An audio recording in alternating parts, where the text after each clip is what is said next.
welcome everyone to this episode with my special guest today. And today I'm very excited because we have here Palavi here with us, and she's going to be sharing her Everyone. insight on culture and also being an expert, being a training and development professional who has been working over 8 years in cross-cultural theme and cross-cultural training, and also having been working with educational institutions to also Fortune 500 companies and having traveled, worked, and lived in 30 plus countries. So I'm very excited for her to share her experience, her expertise, and her insight into today's cultural topic and episode. So welcome, Palavi. Thank you so much. Equally excited to be here, Varong, and thank you for having me. Of course, my pleasure.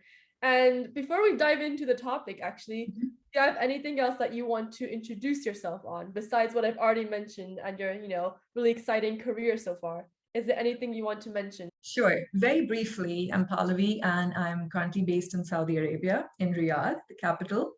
I have, an academic background of cross-cultural psychology, and ever since then, I've been working in the field of cultural intelligence, mainly to do with training expat families who are relocating from one country to the other, but also corporates when it comes to cultural intelligence and working more effectively with a multicultural group of employees.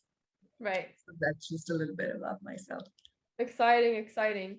And to start off today's topic and conversation, as you guys all know, it's about culture. It only makes sense for me to ask you, what does culture mean to you, Palavi? Well, you'll find a lot of definitions online. I'm pretty sure culture is the buzzword and everybody speaks about culture. But I'll leave you with one particular quote that I personally really like and that stayed with me ever since I was studying. It's by Franz Thrompenas. I'm pretty sure you've heard about him. He says, culture is like gravity. You don't realize it until you jump 6 feet up in the air, which simply means that we take gravity for granted, right? It's like, we grow up with it, we condition into it, and it's just there. It's like the air that we breathe until you actually step out of it or you jump in the air and you pull back down with the gravity, which means your culture is your gravity, which pulls you back down. It makes you realize who you are. Mm, And that usually happens when you're in a different environment. You realize how much more, for example, Indian I am when I'm moving to a different country. mm, So that's what I take away from that quote, and it's amazing. Every time I come across a situation, I try to tell myself, I only realize it when I'm moving away from what I believe in, or when somebody contradicts me in their beliefs or their behaviors. I realize, hey, you know what? This is gravity acting because I'm trying to be more of myself wow. there.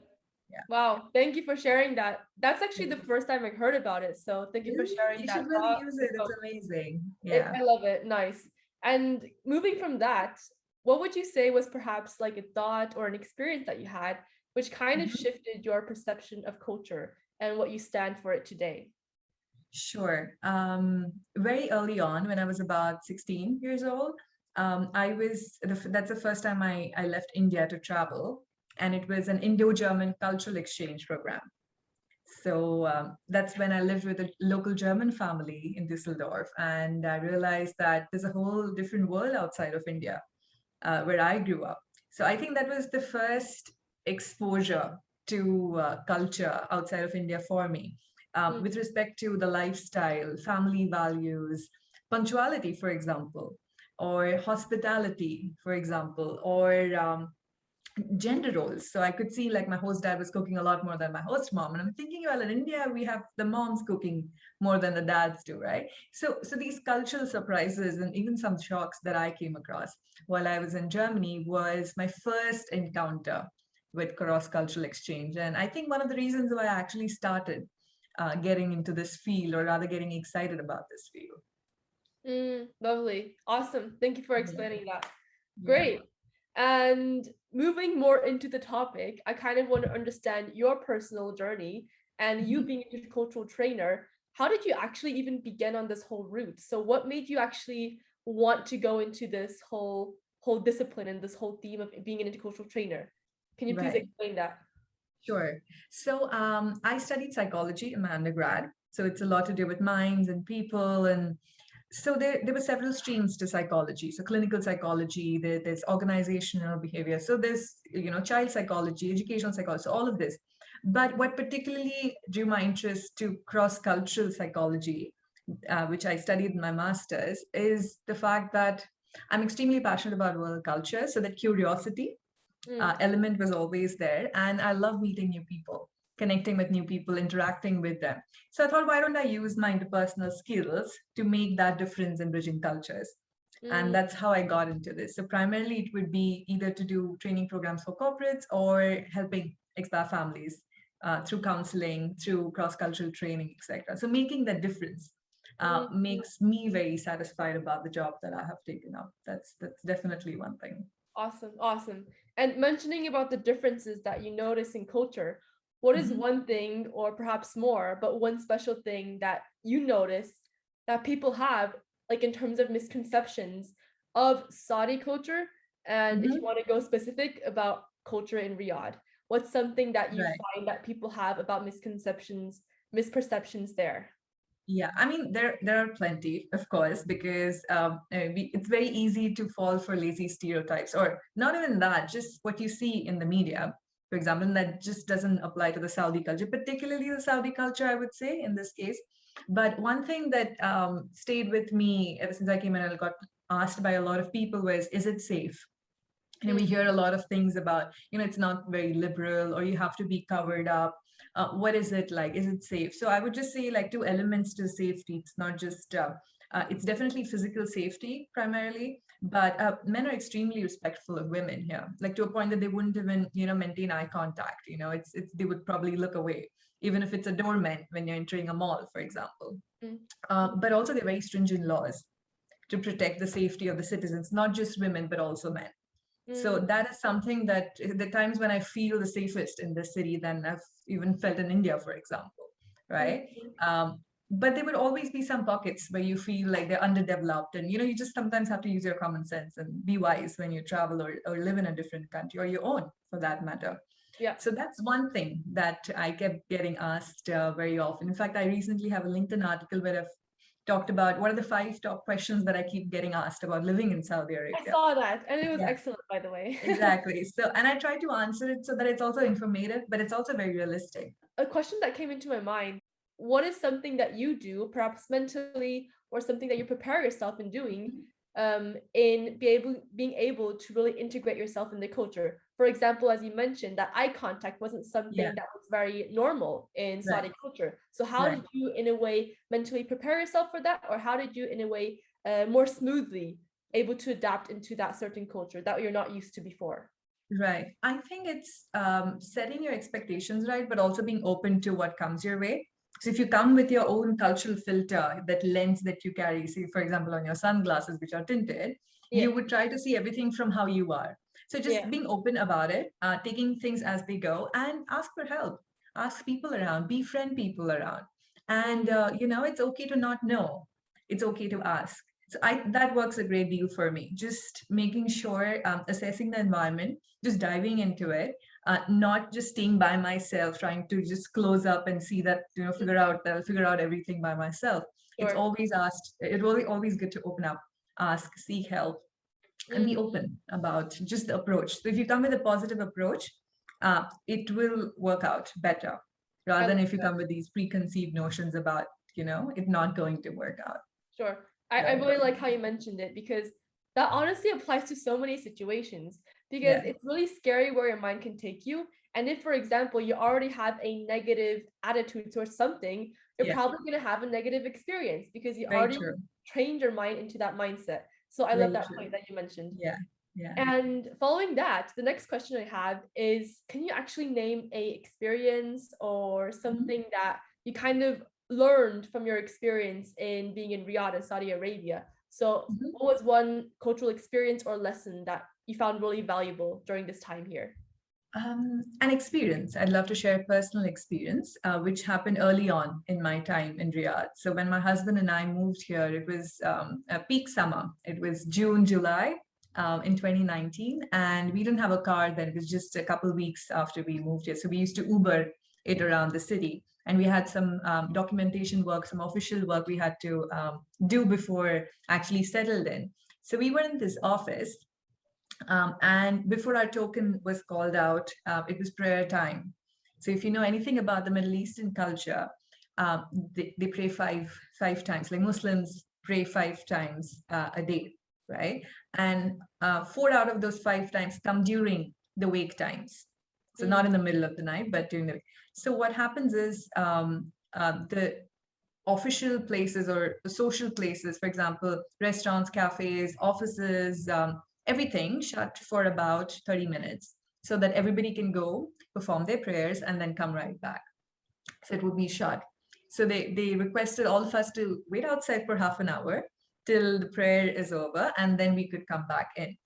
And everybody who was with us went back to their cars, blasted their ACs, and sat comfortably in there while we were, initially in 2019, I was expected to wear the abaya, the traditional attire, which, you wear it over your clothes. So it kind of gets warmer than it normally is.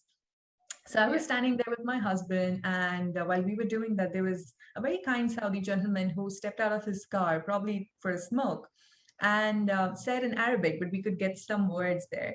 He said, why don't I? So he pointed at me and saying, why don't I go and sit in his car with his wife and his kids so that I'm not standing out there just, getting burnt in the sun. Wow. I thought that it was really, really kind of him. And when I tell this experience to my friends here, they say, well, Arab hospitality goes beyond just food. It's everything. It's your gestures. It's about how you feel welcome. And I felt very welcome in my earlier days. Like it just changes the perception of a country just by this small gesture by a local person. So Wow. definitely that, yeah, it's been 2 years now and I still talk about it.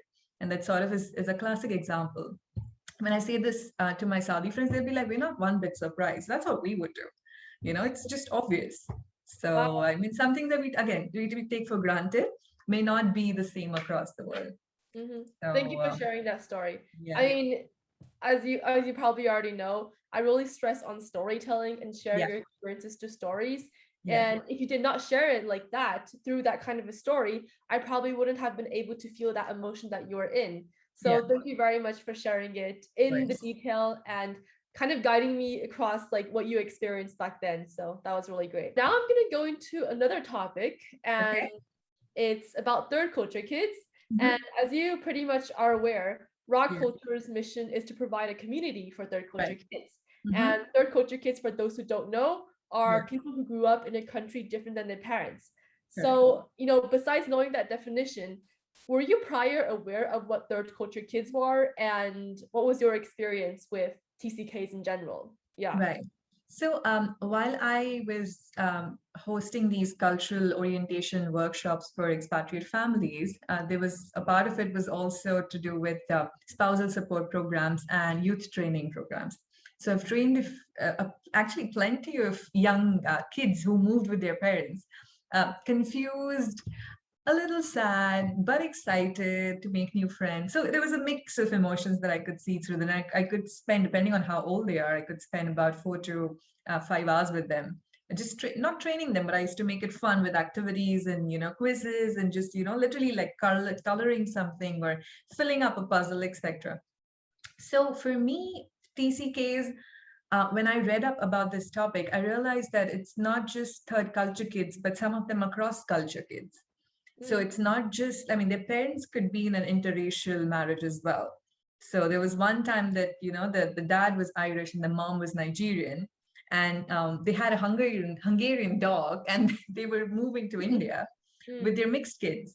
And it was a whirlwind of an adventure for them. So that was one thing. So cross-cultural kids or third culture kids grow up to be third culture adults or cross-cultural adults, and Yeah. nobody can take that experience away from them. So I think they're very empowered if they are more culturally aware or they're more culturally sensitive, empathetic. Right. And I could see that while I was doing the trainings. And one example that I think I'll eventually give when you ask me the further questions, but this is what I knew when I was training, that third culture kids are like, I mean, let's start with the adults. For example, when adults travel or relocate, the analogy was that we're like a Velcro. like a Velcro that you can open. So basically, you strap on that culture that you're visiting. You know everything about it. You try to fit in, and when you come back to your own culture, you strap it off, right? It's gone. You're back to being in your own culture. For example, if I go back to India now from Saudi, I'll just be like, okay, I don't need to know so much about Saudi anymore. I sort of adapt myself back into the Indian culture, dress in the Indian clothes, or eat Indian food, etc. With kids, they are like sponges, like a sponge that just soaks in everything, all the liquids that come its way. So they take a little bit of this culture, take a little bit of that culture, they make their own culture, and that's what they call third culture kids. Third culture is their own culture, what they make of what they see around. Actually, it could be the fifth or the sixth or the seventh culture, depending on how much they've traveled or lived elsewhere. Yeah. It's difficult for them to let go when Mm-hmm. they move on. So Mm-hmm. by all means, not just friends that they make, it's just about how they have shaped their identity unknowingly, even when they're in a different. So, they're like sponges and you have to handle them with care. So that's why it's so important to train them to set their expectations right, even before they move to a different country, no Yeah. matter how small they are. Yeah. So yeah, this is a little bit I wanted to share about my experience with TCKs as well. Thank you very much. And I really, really enjoyed the analogy. It's also the first time I Yeah, heard about it, sponge. And it's yeah. very, very true because I'm a third culture kid myself, and Mhm. I can recognize and realize that Yeah, during my younger years, it was just me kind of soaking in all the right. small details, small Yeah, traditions, customs that each country has. And right. it was kind of just like automatic for me. So I Yeah. definitely do understand that. And so you mentioned before that as third culture kids, we're growing Mhm. up multiculturally, right? So we have Yeah, the benefit, but also yeah, at the same time, with the sponge, we're yeah, soaking in everything. And yeah, at some point, we kind of feel like we have this identity crisis because yeah, we're a mix of this and we can't yeah, know what exactly or who we are as a yeah, person, as an right. identity. And so, like raw culture, kind of focusing on cultural stories, how do you Mhm. think TCKs sharing stories with one another would Yeah. actually help one another build this community? How do you think cultural storytelling would help in this case?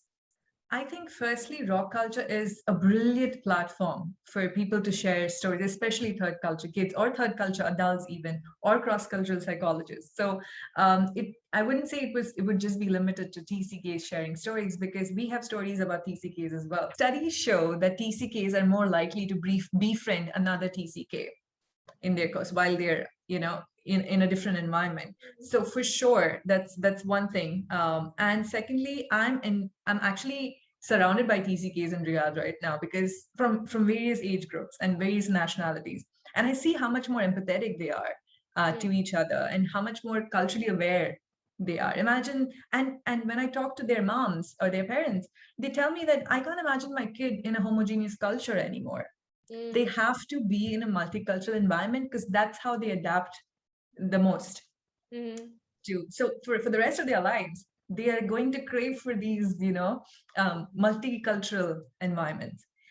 So that's one thing that would also help when they read up, that they can connect with so much with other TCKs who are like them. They're not alone, for because sure. especially if they go back to homogeneous culture or their home countries or their parents' home countries, it's going to be very difficult for them. They always be in search of, I mean, come on, you always get along with somebody who is more compatible to you, right? Who Mm, come, and when somebody who's well traveled, in my case, somebody who is equally curious about cultures. I can't even imagine if I grew up in a few different cultures and went back to, I mean, again, India is very diverse, but that's another story. But always, so your curiosity is at a peak and you always have to keep, you know, um, sort of satisfying that hunger for yeah, for new sure. cultural experiences. So Awesome. that's one thing for sure that it will help if Thank you. they are on your platform. Yeah, for sure. And I like how you mentioned that once again as well, because we so often kind of don't realize that we actually Yeah, levitate things that are similar to us. yeah, We levitate towards objects with experiences with people who yeah, are in absolutely. our own how do you say, basically Yeah, similar to our yeah, own condition. yeah, So you saying that if a TCK shares a story with other TCKs about their yeah, TCK journey, well, yeah, it's going to be connected to others and they'll for sure. automatically really want to be a part of it because, it's talking about something that they've also experienced personally. So, yeah, Absolutely. great point there. Absolutely. Yeah. And the next point and next question is as an interculturalist and as somebody who's not directly a TCK, what can you learn from the people who are different than you? So Right. TCKs, what can you learn from Okay. TCKs? Sure. So as I said earlier, it has to be like youth training programs or interculturalists interacting with TCKs is a crucial part of any uh, cultural orientation that you're doing for the families, because you can't leave kids away from it. And I feel that it gives us a different perspective about the entire relocation experience. Because if the kids cannot adapt, it's part of their initial important years. If they're struggling, um, it's going to be a lifetime thing for them. It's not going to be a one-off thing. They can't brush it off. Again, they're sponges, right? They're not Yeah. Velcros. They can't just strap it off and move on like their parents would, for example. So just shifting that perspective and sharing that during international parenting session, which I do with the parents later. So if there's a youth program, it's followed up by an international parenting session. Like, how do you raise your kid in an environment that's different than you grew up in? Mm. So there was one particular example. Again, since you love stories and so do I will share this. There was a little 7-year-old girl who moved from the UK, and she was so there was this one question. There was a quick rapid fire that I was doing with her, and I asked her, so a very smart girl, adorable. I asked her, so what do your parents do? What does your dad do, and what does your mom do? In your opinion, what do you think they do? She said, dad helps bring money, and mom cleans the house. That's it. So when I was a little taken aback. So when I shared this with her mom, who was previously a working woman back in the UK, and the fact that she had to switch her roles and she had to, make sure that she sets up the house, takes care of the kid, etc. After moving countries, she was shocked, and I could see she was almost in tears because she realized that her girl has had a shift of perception of her mother Mm. after they moved. And that's not all that she does. She doesn't just clean, Mm. right? Especially if you've been a working woman earlier and at a senior position, you're a career woman. So she realized she has to sort of be in a certain way that the kid also learns more about her and doesn't just, say Mm. what she observes. There's so much more to the mom. Yeah. And even if she's 7 years, when dad helps bring the money and mom only cleans the house, what does her self respect or self esteem feel when she hears that from the kid? So when I hear that from the kid, I put it in a way that the parents are also aware of what the kids are thinking, which they might not be able to have an open dialogue with them otherwise. It's more about settling in, making sure your friends are new, making sure you're eating well or you're doing extracurricular. So a lot of families get busy putting their kids through all of these activities so that they're busy, they make new Yeah. friends. They forget certain things that don't, they're not on the surface level Mm. through the initial few months of relocation. So trainings really help. As interculturalists, it helps us gauge what the family is actually going through and Mm. sort of help them see through each other's perspectives. Right. So that's how I think Yeah, TCK stories would help us a great deal as well. for sure. And I Yeah. like this one word that you mentioned, which is busy. Busy is not the same as being actually in a way productive, right? Yeah. So one misconception people have is when you're busy, you're probably doing a lot and you're, Yeah. being very productive during that time, but that's actually Right. not entirely true. So the whole idea is then what you were talking about, being Yeah. busy, but being able to in that time open up your kid's perspective in Right. different lenses, right? Yeah. Kind of Yeah. lending them a different color of glasses and Yeah. making sure they're aware of other Yeah. people while they're Yeah. still in their experience of, in a way being busy, but in a way Absolutely. actually learning or gaining something from that. Right. Right. So having open dialogues, having dialogues, or just communicating, making sure you have at least one meal together, it Yeah. goes a long way, especially with TCKs, because you have to get them talking. Some of them might be introverts and they're trying very hard. They're probably struggling from within to fit into the new environment, trying to make new friends, which they're not being able to. They might be bullied at school. You have to really get them speaking.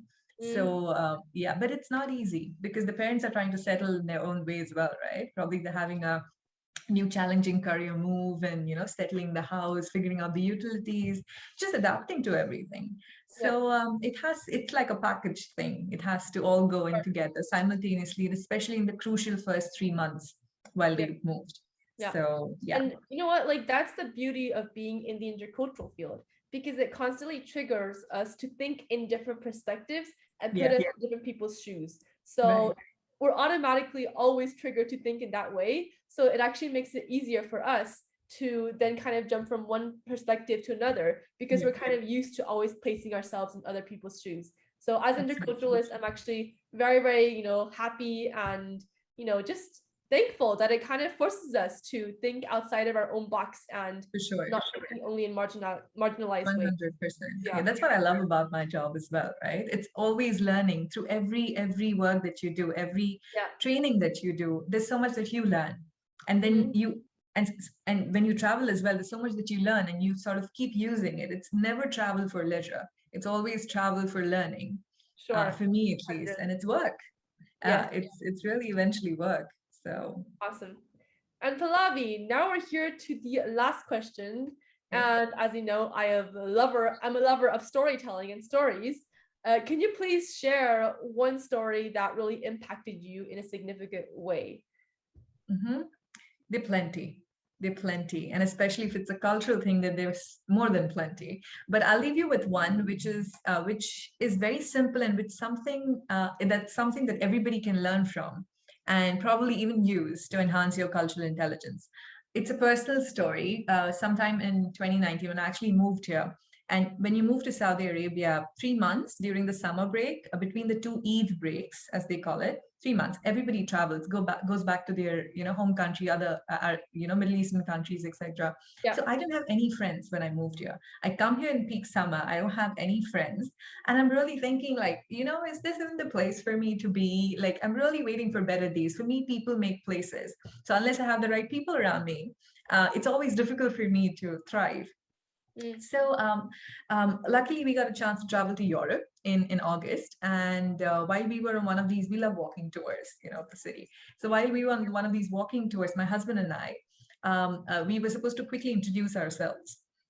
So usually people say what their names are and where they're from. And we said, you know what, let's just say we're from India, but we live in Saudi Arabia, right? So a Mexican couple had just introduced themselves before us, and we thought, yeah, okay, that's not our turn now. And as soon as we said Saudi, they said we live in Saudi too. And I'm thinking, wow, which city? Because Saudi is a big country. And they said Riyadh, and I said we live in Riyadh. And then we quickly are swapping our numbers, and then we realized that we live only 12 minutes away from each other.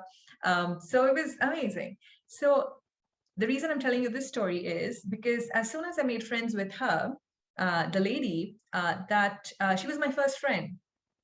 And when I came back to Saudi, she introduced me to all of her friends because she'd been there 3 years. And so I have a lot of Latina friends, like from Venezuela, from Peru, from Colombia. But she also introduced me to Arabic language classes. So I met more people from, like, say, different nationalities. I met a lot of locals. Our teachers were Syrian and they were fabulous with their work. So that was, my Arabic language introduction. And she gave me a lot of orientation tips in the city. So we did a lot of fun experiences together. And I realized it sometimes you just have to tweak your introduction for somebody to catch someone's attention, and you find that commonality, and it just clicks. Mm. So use that introduction opportunity to say a little more about yourself. It's very easy to connect with people when you do that. So Mm. I would say that one experience changed my life in Saudi. Because if you make friends in your initial months, you're kind of set because there's so many expats in Saudi that sort of like snowballs, and you meet more people and more people Yeah. introduce you to more people. So it's a big community. And yeah, you always learn through the process. I've learned so much about different cultures. It has helped me in my work as well. So everything came along with it. So just because I tweaked my introduction a little bit. Yeah. Wow. Thank you very much for that really interesting story. And I feel like that kind of explains and wraps up just how important not only telling more about yourself, but telling more about yourself and in turn kind of sharing more about your story, how that Yeah. can really affect those around you, Yeah. how that can Yeah. open up your horizons to something that you Absolutely. literally cannot Absolutely. imagine. Stories are the way to go. Stories are the Exactly. way to go. Nobody likes PowerPoint presentations or webinars anymore. Yeah. Yeah. To make stories happen. And, stories have the power to make, like, it's just so real, right? You're not making something up. And you can't even make something up if it helps you. But if you tell your personal stories, it stays with people for a very long time. For And sure. you will stay with people for a very long time. It's about how you make them feel. And if they can connect with you and your experiences, that's the best way, right? Yeah, and that made me think of a quote by Maya Angelou, which is, "People Yeah, won't remember what you said or did; they'll yeah, remember how you made them feel." Right? Like absolutely. what you're Yes. saying, it's I all love that quote as well. human Yeah, connection, right? yeah, So that's the power of stories. And right. hey, you don't have to use this only for cultural context. You can use it for Yeah, literally anything. life. It's a But this life code. particular Yeah, amazing also just for culture as well. In yeah. any case, thank you very much, Palavi, for joining me in for today's session. And Thank before we you. leave, I want to offer the space for you to share your email or your contact information if people want to connect with you after. Absolutely. So it's palavikele@gmail.com if you want to reach out to me, just to have a conversation or share your stories, exchange experiences. But I also have an Instagram handle called Sojourn in Saudi, which was earlier a travel account, but now it's more about my experiences in Saudi Arabia. So it's an attempt to debunk the myths that you might have about this culture, or just curious to know what it's like living in Saudi. So do follow that if you like. And yeah, look forward to staying in touch. Awesome. Thank you very much once again, Thank Palavi. you. And I look forward to more conversations in the future. Absolutely. Love to stay connected. Bye. Good luck with everything. Thank We're you. on you doing a fab job.